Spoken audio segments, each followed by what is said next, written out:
Welcome to Mount Washington. It's a beautiful church with some absolutely gorgeous stained glass. Absolutely stunning. And it has a great view to accompany it. This is the St. Mary of the Mount Church. Very pretty church. Here's the first lookout view.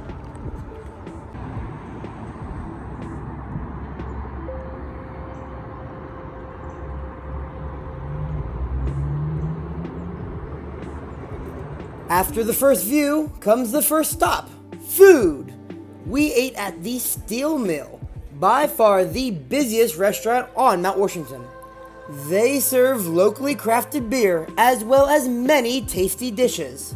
We got their recommended barbecue chicken pizza on a cauliflower crust, which was amazing if I do say so myself, and their ahi grilled tuna tacos with a stone fruit salsa on top. These are some of the best fish tacos I've tried all around Pittsburgh, so definitely check them out.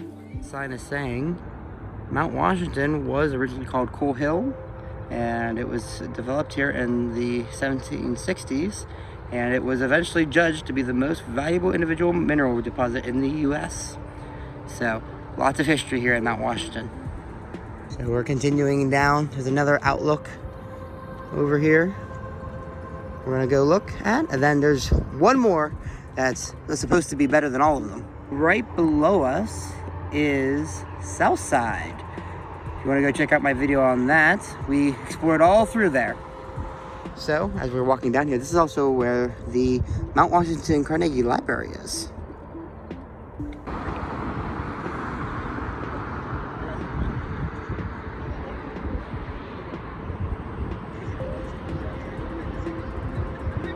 Off in the distance, I'll zoom in there so you can see it, that is the Cathedral of Learning over in Oakland, where I am going to be having a video on soon. Make sure you be looking out for that. One more view, and this one is right beside an incline. So you can see sort of here. Oh, here it comes in. Here it comes. This incline goes right into Southside. So this is a good one if you are either visiting Southside or if you're visiting Mount Washington and want to go down. It's a great way to get between both. Here we are. This is the Monongahela line. This is saying that the Monongahela Incline is the oldest operating funicular railway in the United States. So here's some historical significance to this one too. Like most things in Pittsburgh.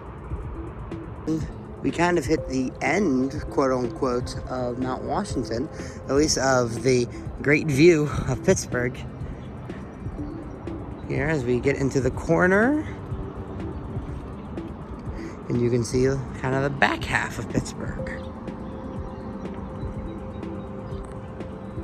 As you can see on the sign, we have a bunch of street shops over here that we're gonna go check out. Cute little ice cream shop. It looks like it's almost like straight out of a movie. Very stylized.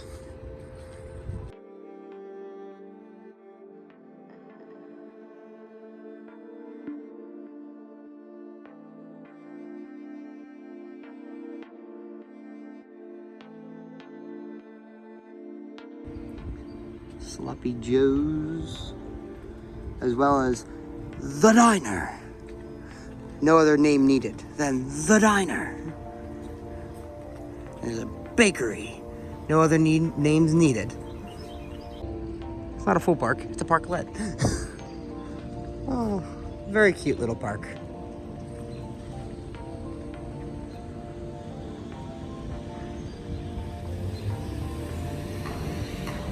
If you're gonna walk this, make sure you're able to do hills, because I don't know if you can see it very well, but this is not exactly a flat walk, that's for sure.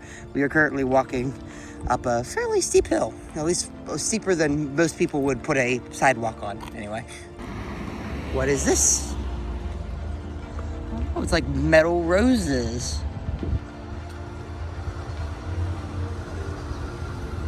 How pretty. It's just kind of tucked away here in the corner of between Grandview Avenue and McGargle Roadway, but it's kind of tucked away here. Looks like it's definitely overgrown. There's a thing here. What did it say? Grit, flow, grow. Women's later home and an industry. This is a monumental 3-part sculpture. Take their inspiration from Bread and Roses, a poem by James Oppenhelm, and a slogan associated with women's rights activism. Okay.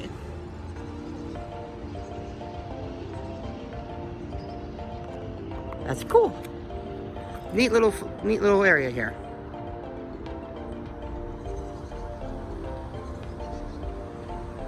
As you can see here, even though we're not at the quote-unquote viewpoints, this entire area is just called like the Great View Avenue, because just kind of the whole place is a good view.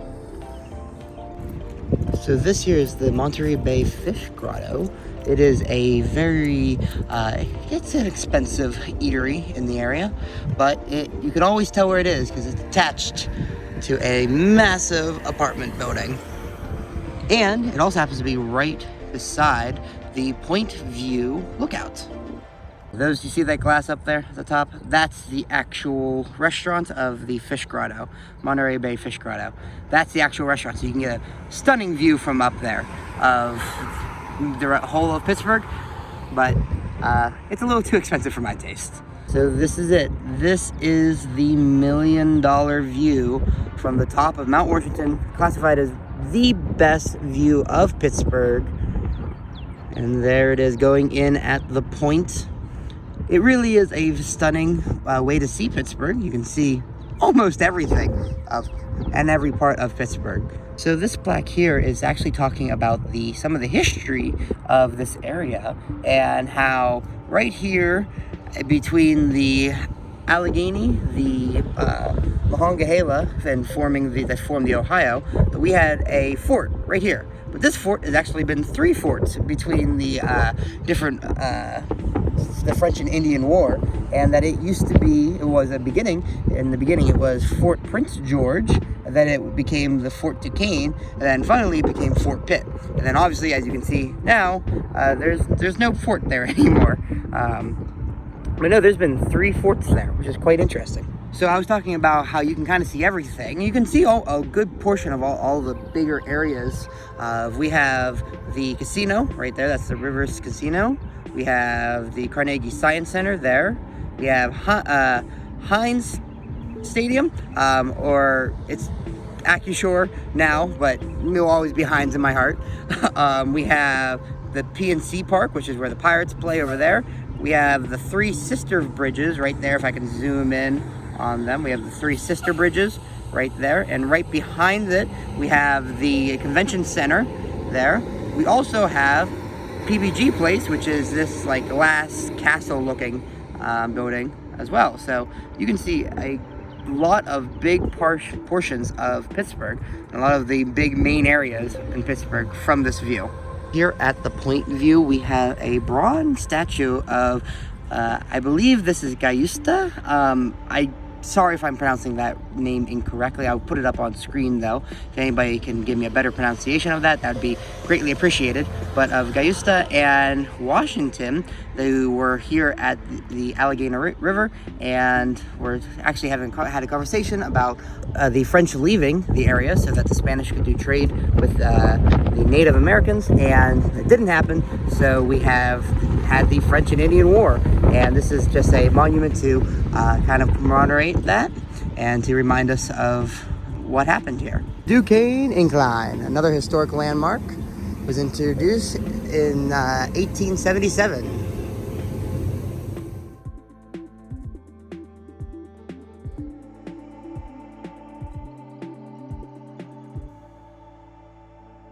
This is the Duquesne Incline timeline of it getting started.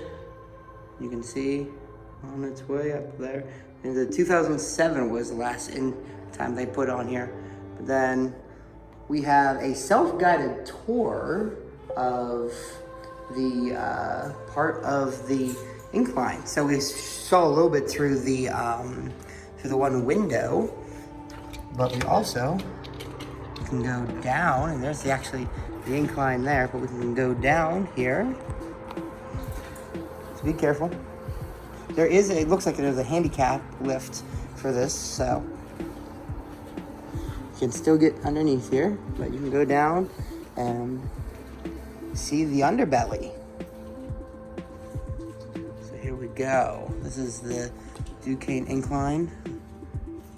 Allows you to see the public to see the incline hoisting equipment in operation. So it unfortunately is currently not on because people just got up here. This explains kind of how it all works. You saw a little bit from that one window of some of the wheels turning. You can see all of the wheels and all of the little mechanisms. Go through all of this. This is the self-guided tour. You can see there's a bunch of numbers on everything that kind of, and this is what kind of tells you what everything is. Continuing on in. Again, we got a bunch of, this is still part of the machine. This is the, let's see here, this is the main axle here, which is what's pulling up the incline. So everything got started up while we were here. You can see the main axle is pulling, it's getting loud, and then that line is being fed through there, and we can go through. Why, thank you for opening up the door. Through here, and we can see it comes through here, up there, and it goes through all of those mechanisms down through there, and eventually hits all of those mechanisms in there, and produces, you see if I can see it on its way down. Oh, nope, it's already gone. There it goes. You can see it at the tail end. Really cool that they allow you to do all this. You can see how it all runs. Very cool. Duquesne Incline also has its own personal view of Pittsburgh. So if you want to try to, I mean, this one's, I wouldn't say it's any safer, but it is another view of the incline. And oh, look, one of the cabins, I guess you can call them. One of the cabins came up while we were there. Another very stunning view of Pittsburgh. All wooden interior. It's like an old, almost looks like a gas light. I don't know if is a gas light or if they've modified it to be electric now. You can see down the incline. And we're gonna have very nice view of Pittsburgh the whole way down. Once it gets started, of course. You do pay down at the bottom when you get your tickets, so we're starting at the top, and we're gonna do the going up and down, but you pay at the bottom, and it is cash only, so make sure you have some cash on you. Any second now.